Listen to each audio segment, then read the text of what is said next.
নমস্কার সকলকে, সুদীপাস ব্লগে তোমাদের অনেক অনেক স্বাগত।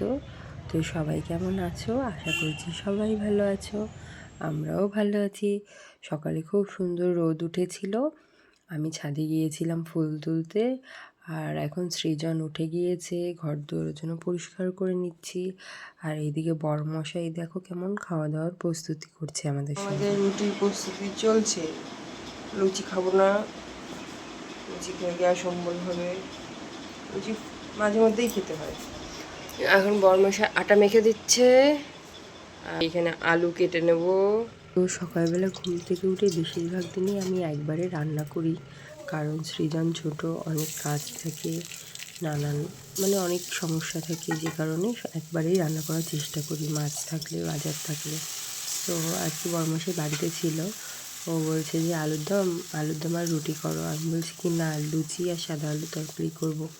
তো বললো যে লুচিও করার দরকার নেই, আলুর দমও করার দরকার নেই, তুমি রুটি আর সাদা আলুর তরকারি করো, একটু সাদা মাটা খাওয়া দরকার, সবসময় মশলা খাওয়া ভালো লাগে না।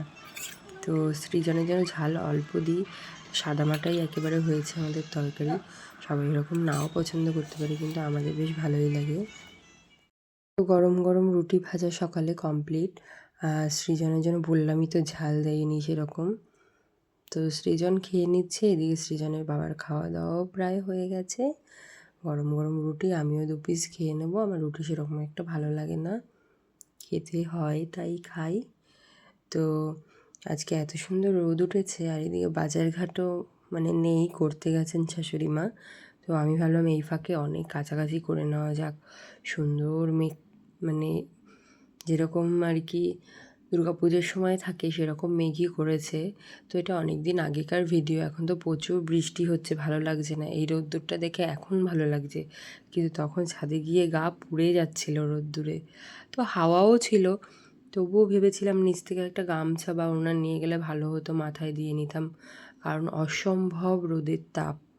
তো এদিকে প্রায় বেশিরভাগ সৃজনের জামা প্যান্টই কাছাকাছি করি, কারণ ছোট মানুষ, রোজই কিছু না কিছু ময়লা হয়, রোজই কাছাকাছি করতে হয়। আমাদেরও টুকটাক থাকে, প্রত্যেক দিন প্রচুরই জামা কাপড় হয় আমাদের, প্রত্যেক দিনই আমি ধুয়ে কেচে দেওয়ার চেষ্টা করি, যাতে অনেকটা জমা না হয়।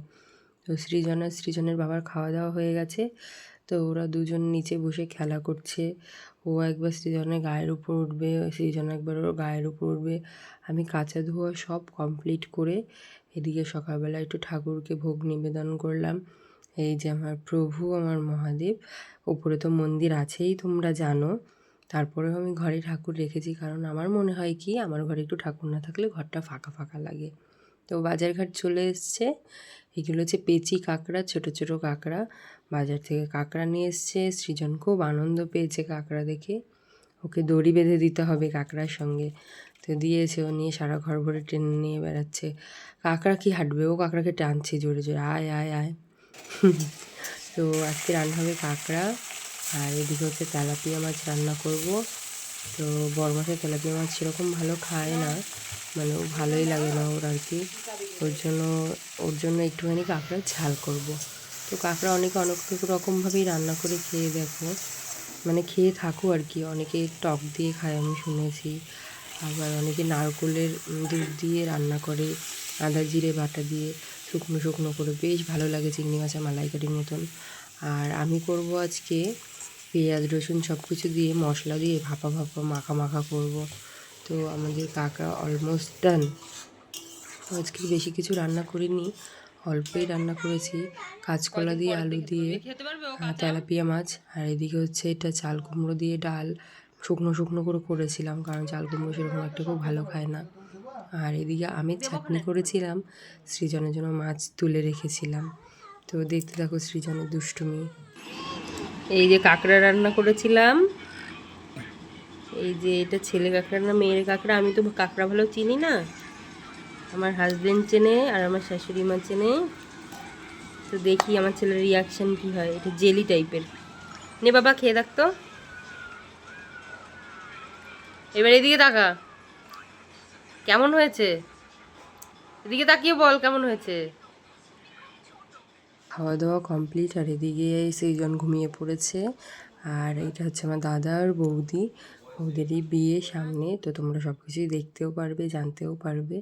দাদার বৌদি এসেছিল আমাদের নিমন্ত্রণ করার জন্য। আর এদিকে সারা কাজবাজ কমপ্লিট। সন্ধ্যাবেলায় সৃজনের বন্ধুরা এসেছে বিস্কুট খেতে, তো সৃজন বিস্কুট দিচ্ছে বন্ধুদের। কি আনন্দ, খুব আনন্দ। তো আজকের ব্লগটা কেমন লাগলো অবশ্যই তোমরা জানিও।